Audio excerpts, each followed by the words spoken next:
ಬದುಕು ಮೂರಕ್ಷರದ ಪದ. ನಿನ್ನೆಗಳ ನೆನಪು, ಇವತ್ತಿನ ದಿನದೊಂದಿಗೆ ಸಾಗುವ ಸುಂದರ ಪಯಣ. 108 ಕನಸುಗಳು ಮನಸ್ಸು ಮಾಡಲು ಸಾಗುವ ಪಯಣ. ಇಲ್ಲಿ ನೀ ಸಾಗಲೇಬೇಕು, ನಿನಗಲ್ಲದಿದ್ದರೂ ನೀ ಪ್ರೀತಿಸಿದವರಿಗೋಸ್ಕರ.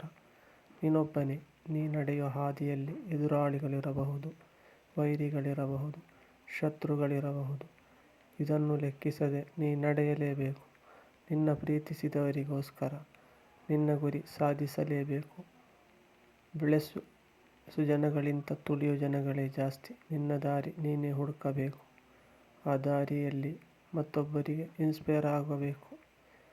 ನಿನ್ನ ಕಂಡು ಮತ್ತೊಬ್ಬರು ನಿನ್ನಂತೆ ಆಗಲು ಪ್ರಯತ್ನಿಸಬೇಕು. ಬದುಕಿನಲ್ಲಿ ಸೋಲು ಗೆಲುವು ಇರಬಹುದು. ಗೆಲುವು ಬಂದಾಗ ಅಹಂ ಪಡದೆ, ಸೋಲು ಬಂದಾಗ ಕುಗ್ಗದೆ ನೀ ನಡೆ. Please support, subscribe my channel, Kannada Creators.